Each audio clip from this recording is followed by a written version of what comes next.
Swayam Prabha. Digital India. Educated India.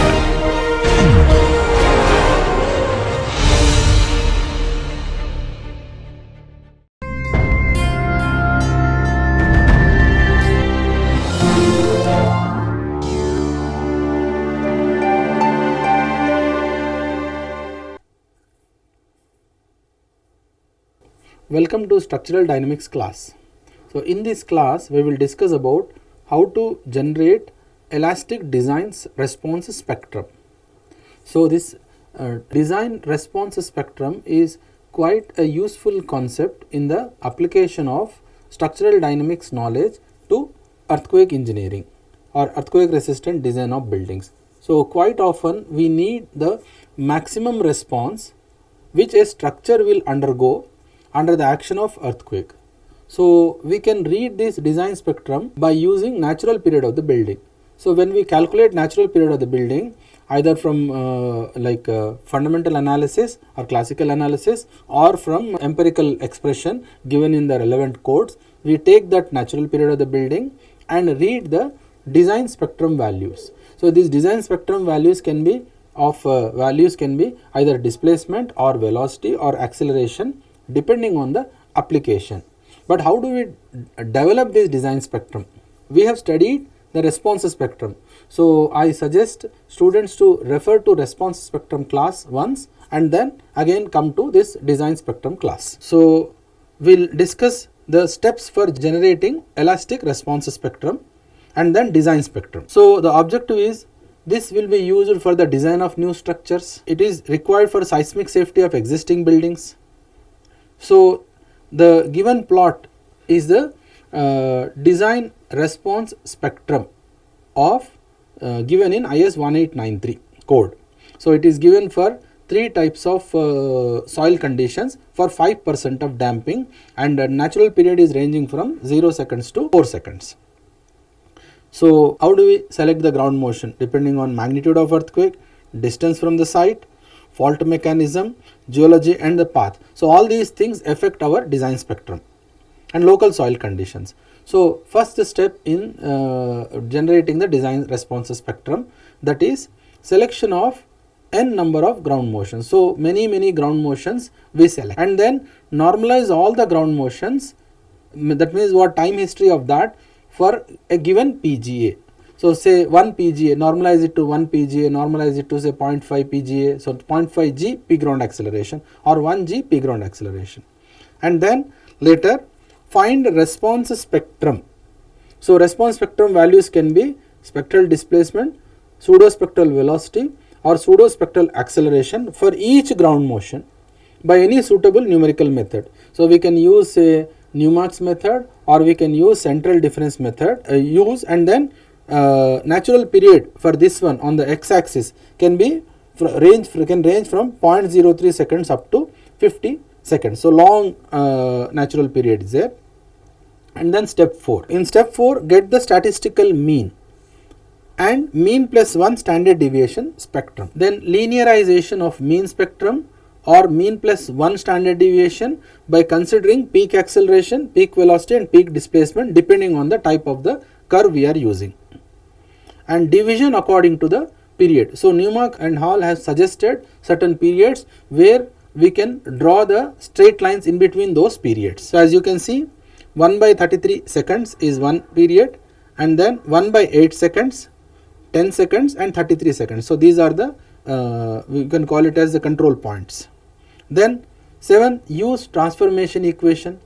So that is what, how do we get pseudo-spectral velocity from pseudo-spectral acceleration and natural period. So when we have pseudo-spectral acceleration and corresponding period, so we can use that, plug in those values and get pseudo-spectral velocity. So it can also be converted from pseudo-spectral displacement. So spectral displacement to spectral velocity conversion formula. Step 8, selection of amplification values based on damping. So that is alpha, A, B and C. So these three values are there available. So acceleration, velocity and displacement. So this is mean values, this is mean plus 1 sigma values. So these are suggested by Newmark and Hall. So amplification of linearized graph. So as you can see this one, so this is the linearized graph, the dotted one, and then amplification of that is taken place and transform back to normal scale. So first we will work it on the log scale and then we will convert that into linear scale. Let us develop one using an example problem.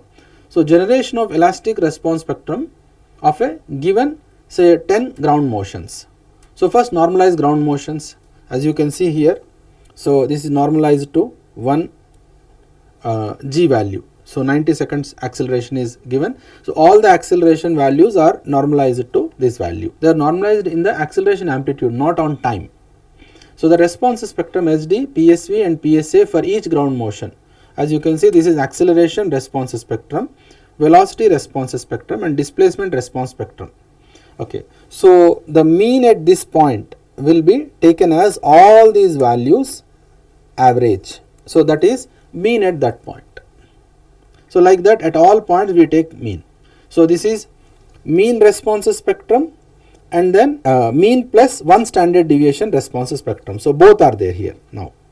So mean plus SD, mean PSA, pseudo spectral acceleration spectrum, and again similarly velocity spectrum and then displacement spectrum. So this blue line is telling mean plus 1 standard deviation, green line is telling us mean spectrum. So linearization is done.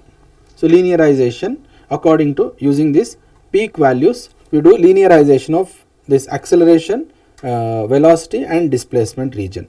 So peak ground displacement, peak ground acceleration and peak ground velocity. So this is velocity, this is displacement, this is acceleration. So this is a linearized spectrum, and then now we use the control points of time and then amplification curve will develop or draw on this one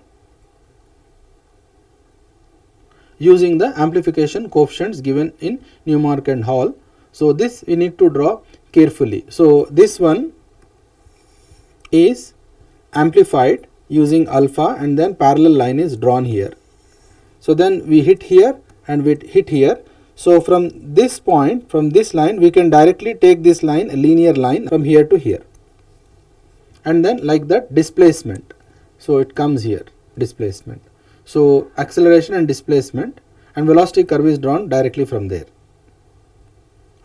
And then that curve you convert that into linear scale. So earlier one it is in the log scale, as you can observe here. This is log on the x axis and log on y axis. So this we convert into linear scale. So we get this as elastic design response spectrum. So this we use for all our applications. So this is given for acceleration. We use this for all our structural engineering, earthquake engineering design applications.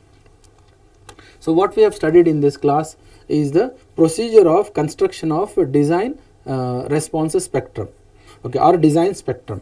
So for that we need a suite of ground motions. So for each ground motion, first we do a normalization of PGA for a given PGA, and then after that we find response spectrum, velocity spectrum and displacement spectra for all these 10 whatever number ground motions, and then we take mean spectrum and mean plus 1 standard deviation spectrum, and then later we find out peak values in that and do the linearization of that, and by using the amplification coefficient values suggested by Newmark and Hall, we amplify this linear spectrum, and then finally we convert that linear spectrum which is on the log scale into natural scale. So that's how we get the design spectrum.